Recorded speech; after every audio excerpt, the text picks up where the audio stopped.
Okay student, तो definition example को समझने के बाद जो पहला टर्म हम लोग डिस्कस करने जा रहे हैं वो है प्लेन पोलराइज लाइट।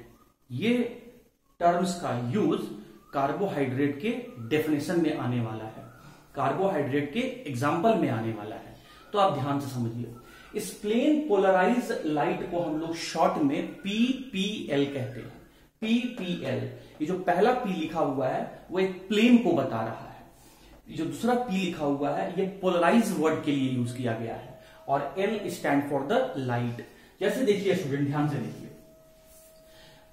ये जो नॉर्मल लाइट होता है, ये जो नॉर्मल लाइट होता है जो हमारे घर में CFL बल्ब या फिर ट्यूब या फिर हमें कहीं से किसी भी वेपर लैंप से हमें मिल रहा हो, जो नॉर्मल लाइट होता है वो नॉर्मल लाइट हर एक डायरेक्शन में ट्रेवल करता है, हर एक डायरेक्शन में मूव करता है, हर एक डायरेक्शन में वाइब्रेट करता है, हर एक डायरेक्शन में स्कैटर करता है। तो नॉर्मल लाइट को हम लोग कैसे दिखा रहे हैं? नॉर्मल लाइट, अगर कहीं मान लीजिए कि ये यहाँ लाइट है तो नॉर्मल लाइट जो है वो ऊपर भी जाएगा, वो नीचे भी आएगा, वो लेफ्ट भी जाएगा, वो राइट भी आएगा, वो डायगनली लेफ्ट में भी जाएगा, डायगनली लेफ्ट में भी जाएगा, वो डायगनली राइट में भी जाएगा। तो ये जो लाइट है ये हर एक डायरेक्शन में मूव कर रहा है, ये हर एक डायरेक्शन में स्कैटर हो रहा है, ये हर एक डायरेक्शन में वाइब्रेट हो रहा है। तो जब लाइट सभी डायरेक्शन में मूव करते हो तो ऐसे लाइट को स्टूडेंट हम लोग कहते हैं नॉर्मल लाइट।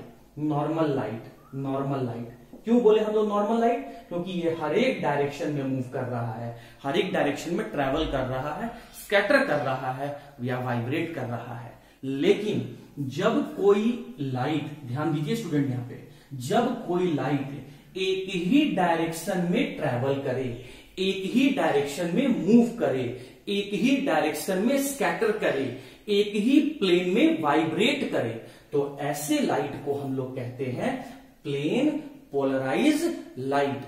मैं फिर से बोल रहा हूं, ध्यान से सुनिएगा, there is a difference between the normal light and plane polarise light. If the light obtained from any source, whether it is candle, whether it is matchstick, whether it is torch, whether it is bulb, whether it is tube, whether it is vapor lamp, from any source, the light is being obtained from any source, light कहीं से भी आ रहा हो, तो अगर वो light हर एक direction में ट्रेवल कर रहा हो तो ऐसे लाइट को आप बोलेंगे नॉर्मल लाइट। लेकिन जब लाइट कोई एक ही डायरेक्शन में, एकदम स्पेसिफिक डायरेक्शन में ट्रेवल कर रहा हो, मूव कर रहा हो, वाइब्रेट कर रहा हो, स्कैटर कर रहा हो या ट्रेवल कर रहा हो, तो ऐसे लाइट को हम लोग कहते हैं प्लेन पोलराइज लाइट। इतना बात समझ में आ गया स्टूडेंट? अच्छा सुनो, देखो, हालांकि जरूरत नहीं है बट मैं छोटा सा आपको एक टर्म्स और जोड़ देता हूं। देखो, नॉर्मल लाइट को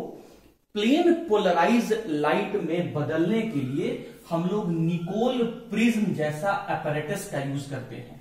निकोल प्रिज्म, निकोल प्रिज्म, ये कॉम्पिटिटिव पॉइंट ऑफ व्यू से ये जो आपका जो मैंने आपको बताया अभी एक इंफॉर्मेशन, ये इंपॉर्टेंट है।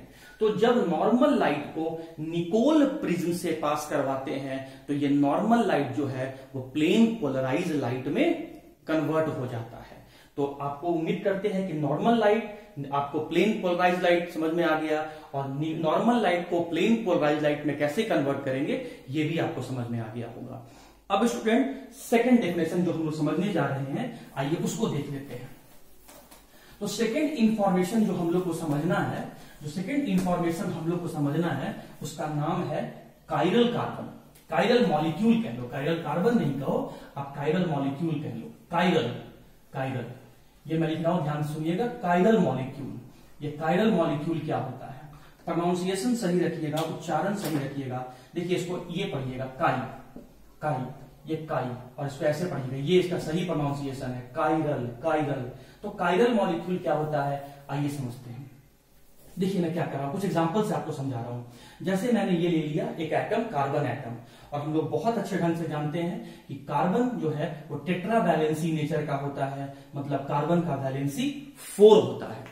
और अब इस कार्बन के 4 वैलेंसी में अगर ध्यान दीजिए, मैं यहां पर कोई एक एटम को ऐड कर रहा हूं, फर्स्ट टाइप का एटम है, ये यहां सेकेंड टाइप का एटम है, ये यहां थर्ड टाइप का एटम है, और ये यहां फोर्थ टाइप का एटम है। तो जब कार्बन के चारों वैलेंसी में अलग अलग एटम या ग्रुप ऑफ एटम जुड़े हुए रहें, अटैच रहें, तो ऐसे कार्बन को हम लोग कायरल कार्बन कहते हैं और पूरे मॉलिक्यूल को हम लोग कायरल मॉलिक्यूल कहते हैं। और कायरल मॉलिक्यूल को सिंबल के फॉर्म में दिखाने का तरीका है माय डियर स्टूडेंट, सिंबल के फॉर्म में दिखाने का तरीका होता है कि हम लोग उस कार्बन के ऊपर में एक स्टार मार्क लगा देते हैं। ये स्टार मार्क इंडिकेट कर रहा है ये जो कार्बन है उसके चारों वैलेंसी में अलग अलग एटम या ग्रुप ऑफ एटम जुड़े हुए हैं। अब आप इस कार्बन पे अगर आप गौर कर रहे होंगे तो ये कार्बन का चारों तरफ आपको सिंगल बॉन्ड दिख रहा है। सिंगल बॉन्ड मतलब सिग्मा बॉन्ड दिख रहा है। और टोटल कितना सिग्मा बॉन्ड दिख रहा है स्टूडेंट? टोटल 4 सिग्मा बॉन्ड दिख रहा है। तो 4 सिग्मा बॉन्ड के हिसाब से अगर मैं इस कार्बन का हाइब्रिडाइजेशन अगर आपसे पूछूं तो क्या होगा? sp3 हो जाएगा। तो जब sp3 हाइब्रिडाइज कार्बन, ध्यान से सुनिएगा, जब sp3 हाइब्रिडाइज कार्बन के चारों वैलेंसी में अलग अलग एटम या ग्रुप ऑफ एटम अटैच रहेंगे तो ऐसे कार्बन को हम लोग कायरल कार्बन कहते हैं और पूरे मॉलिक्यूल को हम लोग कायरल मॉलिक्यूल कहते हैं। मैं फिर से समझाने की कोशिश कर रहा हूं स्टूडेंट, आप ध्यान से देखिएगा। देखिए मैंने यहां पर एक कार्बन ले लिया, मैं यहां पर एक कार्बन ले लेता हूं और हम लोग ये बात बहुत अच्छे ढंग से जानते हैं कि कार्बन का वैलेंसी 4 होता है, तो इसीलिए मैं यहां पर 4 सिग्मा बॉन्ड यहां पर दिखा दिया। और अब मैं क्या कर रहा हूं, इसके 4 वैलेंसी में मैं कुछ एटम या ग्रुप ऑफ एटम को अटैच करने जा रहा हूं। चलो मान लिए हम यहां पर ए टाइप का एटम को जोड़े, यहां पर हम लोग बी टाइप के एटम को जोड़े, यहां पर हम लोग एक्स टाइप के एटम को जोड़े और यहां पर हम लोग वाई टाइप के एटम को जोड़े। तो अब जरा आप यहां पर देखिए, आपको क्या दिख रहा है कि कार्बन के चारों वैलेंसी में, कार्बन के चारों वैलेंसी में आपको अलग अलग एटम या ग्रुप ऑफ एटम अटैच यहां पर दिख रहे हैं। और ये कार्बन सिंगल बॉन्डेड कार्बन है।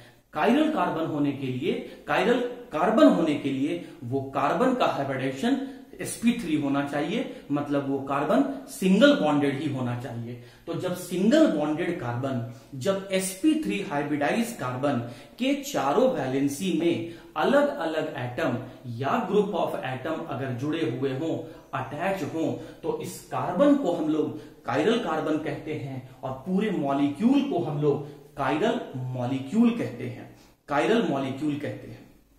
अब इस कायरल कार्बन को हम लोग कैसे इंडिकेट करेंगे? तो एक स्टार मार्क लगाकर इंडिकेट कर देंगे, जिससे हमको ये मालूम चल जाएगा कि ये कार्बन के चारों वैलेंसी में अलग अलग एटम या फिर ग्रुप ऑफ एटम अटैच है। आइए स्टूडेंट और भी हम लोग एग्जांपल लेते हैं कायरल कार्बन और कायरल मॉलिक्यूल को समझने के लिए।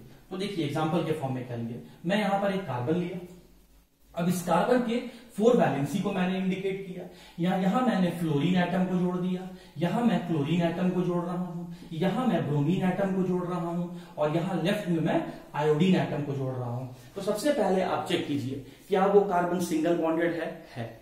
क्या वो कार्बन sp3 हाइब्रिडाइज है? और उस sp3 हाइब्रिडाइज मतलब सिंगल बॉन्डेड कार्बन के चारों वैलेंसी में अलग अलग एटम अटैच है।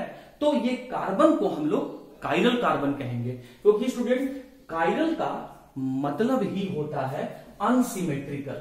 कायरल का मतलब ही होता है अनसिमेट्रिकल, और अनसिमेट्रिकल का मतलब ही होता है नॉट इक्वल, बराबर नहीं रहे, नॉट इक्वल रहो।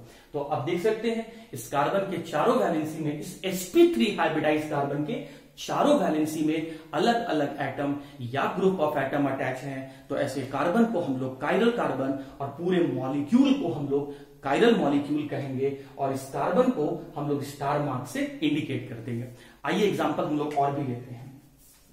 मैं फिर से एक कार्बन एटम लिया और इस कार्बन एटम के देखिए 4 वैलेंसी को इंडिकेट किया, सिंगल बॉन्डेड कार्बन है, sp3 हाइब्रिडाइज कार्बन है। देखिए उसके एक वैलेंसी में हाइड्रोजन अटैच है, दूसरे वैलेंसी में मान लीजिए कोई ग्रुप है, हाइड्रोक्सी अटैच है, तीसरे में मान लीजिए आपका ब्रोमीन अटैच है और चौथे में मान लीजिए कि कोई आयोडीन एटम अटैच है। और अब आप खुद से बताइए कि क्या ये पूरा मॉलिक्यूल को हम लोग कायरल मॉलिक्यूल कंसिडर कर सकते हैं? तो मैंने आपको कैसे आइडेंटिफाई करने का, पहचानने का तरीका बताया था। कार्बन सिंगल बॉन्डेड होना चाहिए, है, sp3 हाइब्रिडाइज होना चाहिए, है, और उसके चारों वैलेंसी में अलग अलग एटम या ग्रुप ऑफ एटम अटैच होना चाहिए, बिल्कुल है।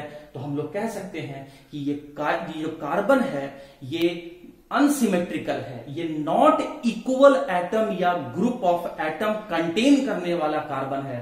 So the carbon is called as the chiral carbon and the complete molecule will be known as the chiral molecule. अब स्टूडेंट और भी एग्जांपल है, एग्जांपल देखिए, एग्जांपल से ही आपको समझ में आएगा। हाँ जी,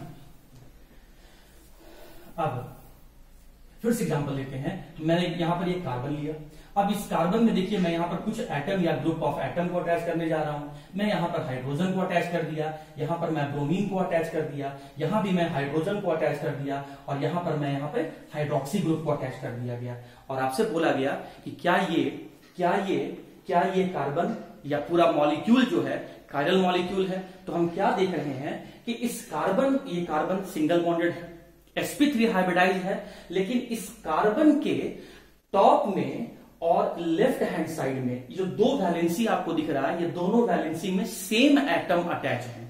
तो इस कार्बन में इक्वल एटम अटैच हो गए, लेकिन हमें चाहिए कैसा, नॉट इक्वल वाला, सेम नहीं होना चाहिए, लेकिन यहां सेम दिख रहा है। तो हम लोग कहेंगे कि ये कार्बन जो है वो कायरल कार्बन नहीं है, ये कार्बन जो है वो ये कार्बन कायरल कार्बन नहीं है, और ये मॉलिक्यूल जो है वो कायरल मॉलिक्यूल नहीं है। तो उम्मीद करता हूं स्टूडेंट कि कायरल कार्बन क्या होता है और कायरल मॉलिक्यूल क्या होता है, ये बात आपको समझ में आ गया होगा। मैं कुछ एग्जांपल आपके बुक्स का ही यहां पर रेफर कर रहा हूं,